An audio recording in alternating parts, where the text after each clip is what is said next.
Batalion Siluman Merah adalah salah satu pasukan paling melegenda dalam masa Perang Kemerdekaan antara tahun 1946 sampai dengan tahun 1949. Awalnya pasukan ini bernama Batalion ke-26 atau disingkat Yon 26 Brigade Guntur. Mereka adalah kesatuan terkuat di divisi Siliwangi. Batalion Siluman Merah ini dipimpin oleh Kapten Ahmad Wiranatakusuma. Ahmad kelak kemudian hari menjadi Kepala Staf Kostrad ketika Soeharto menjabat sebagai Panglima Kostrad. Julukan Siluman Merah disematkan oleh tentara Belanda karena Batalion Ahmad sering melakukan serangan secara mendadak dan tidak ada tanda-tanda sebelumnya. Ketika Belanda membalas serangan dan mengejar balik, tiba-tiba Batalion Siluman Merah menghilang, tidak dapat dikejar. Rakyat juga menyebut Batalion Ahmad bisa nyiluman, sehingga muncullah julukan melegenda itu. Batalion Siluman Merah A3W, Ayak Henry William. Berulang kali Belanda mencoba mengirim pasukan, tank hingga pesawat tempur. Namun kubu pertahanan Siluman Merah tak pernah mereka bisa tembus. Kisah paling melegenda mengenai pasukan Siluman Merah ini terjadi di awal tahun 1947 di Soreang. Ketika itu ada sebuah warung milik sepasang suami istri yang sudah uzur, sering dijadikan tempat makan dan beristirahat para serdadu Belanda.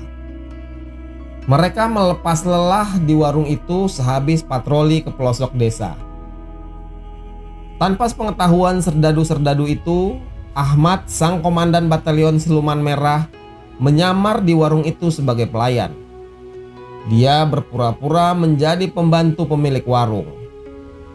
Kemudian dia mengintai dan memata-matai tentara Belanda tersebut. Berbulan-bulan lamanya Kapten Ahmad menjadi mata-mata di sana. Hingga sampailah suatu hari dia meminta kakek dan nenek pemilik warung untuk menyingkir dari warung itu. Setelah membayar harga warung beserta isi-isinya dengan harga yang cukup mahal, Ahmad kemudian memindahkan kakek dan nenek itu ke tempat aman. Kapten Ahmad kemudian menggantikan kedua orang tua itu melayani semua pembeli, termasuk melayani serdadu Belanda yang menjadi langganan di warung itu. Suatu senja, puluhan tentara Belanda yang baru pulang patroli seperti biasa mampir di warung itu. Situasi sangat santai hingga kemudian Ahmad mendehem keras sebanyak 3 kali, memberi kode kepada anak buahnya untuk menyerang. Tiba-tiba para pejuang Republik pun berhamburan. Peluru berterbangan dari balik para-para menghunjam tubuh para serdadu Belanda. Beberapa menit kemudian, situasi pun sepi. Banjir darah di mana-mana dengan tubuh-tubuh tentara Belanda yang tak bernyawa. Anggota pasukan siluman mengamankan semua senjata milik tentara Belanda itu. Kemudian mereka menghilang di balik lembah dan hutan di sekitar Kali Citarum. Sejak itu pamor pasukan Siluman Merah mencorong, tapi militer Belanda menyimpan dendam kesumat. Mereka ingin membalas apa yang dilakukan para Siluman Merah kepada para tentara Belanda itu. Kedudukan pasukan Siluman Merah diserbu habis-habisan. Puncaknya pada tanggal 21 Juli 1947, Belanda melakukan serangan besar-besaran yang memukul pasukan Siluman Merah ke Gunung Sadu yang berada di pinggiran Soreang. Abdul Haris Nasution sebagai komandan divisi Siliwangi kemudian memerintahkan Siluman Merah berpindah ke Baru Tunggul pada tanggal 14 Februari 1947. Perintah itu sempat disesalkan oleh Ahmad Wiranatakusuma. Karena kepergian Siluman Merah dari Gunung Sadu membuat Belanda dengan mudah masuk dan menguasai Ciwidey hingga Pengalengan. Tapi kemudian keputusan memindahkan Siluman Merah ke Baru Tunggul pada akhirnya justru lebih menguntungkan.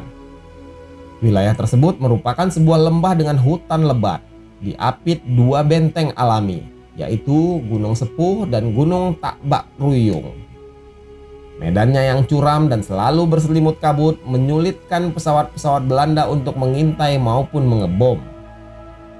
Belanda menjadikan Ciwidey sebagai pangkalan utama untuk menghabisi Siluman Merah. Dalam sepekan, bisa 3 kali kawasan Baru Tunggul menuju Ranca Upas itu dibombardir dari darat maupun udara. Namun, siluman merah begitu cerdik.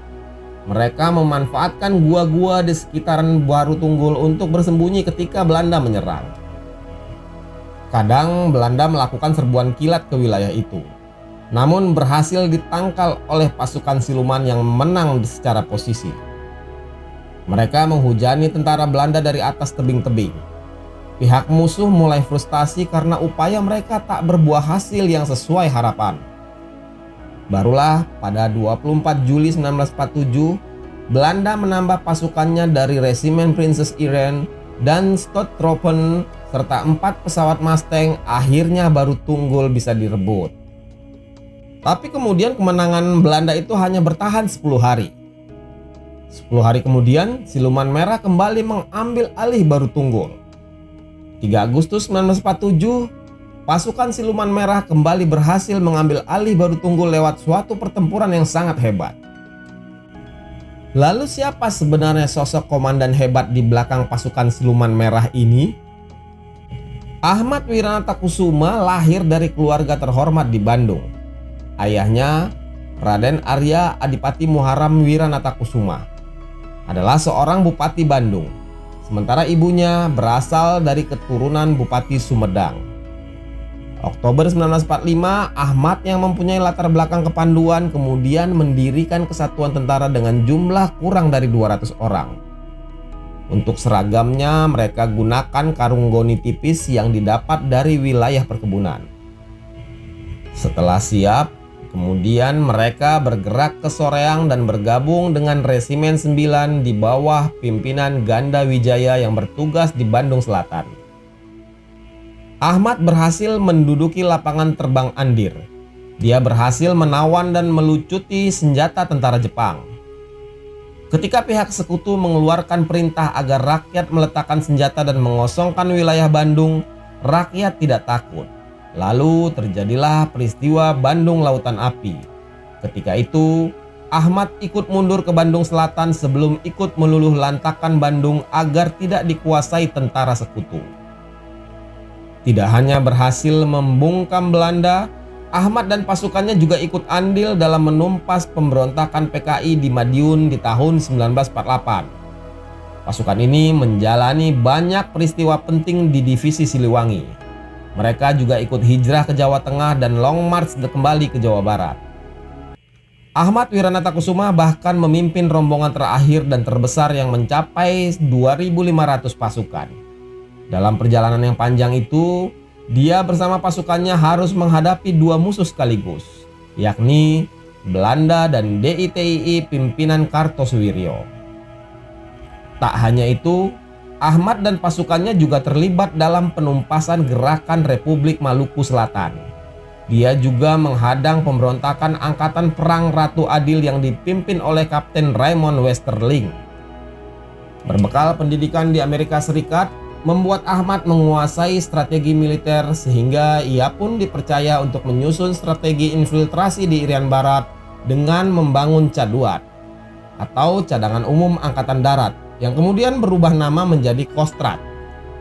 Ahmad menjabat sebagai kepala staf dengan panglimanya Mayor Jenderal TNI Soeharto. Ketika Soeharto menjabat Panglima Mandala dalam Trikora, Ahmad menjadi Panglima Mandala dari Angkatan Darat. Setelah selesai operasi Trikora, Ahmad ditunjuk menjadi ketua tim serah terima kekuasaan atas Irian Barat dari Belanda kepada Indonesia. Ahmad kembali dipercaya mewakili Angkatan Darat sebagai Deputi 2 Bagian Operasi Komando Mandala Siaga pada saat Indonesia berkonfrontasi dengan Malaysia. Ahmad juga memiliki peran penting dalam penumpasan G30S PKI. Sebagai Kepala Staf Kostrad, Ahmad memegang kendali atas situasi genting setelah tragedi berdarah itu. Dialah yang memimpin rapat-rapat dan memerintahkan pergerakan pasukan untuk menumpas G30S. Setelah Soeharto menjadi Menteri Panglima Angkatan Darat, Ahmad ditawari menjadi Panglima Kostrad menggantikan Soeharto, tapi dia menolak. Begitu pula tawaran menjadi Gubernur Jawa Barat, juga ditolaknya.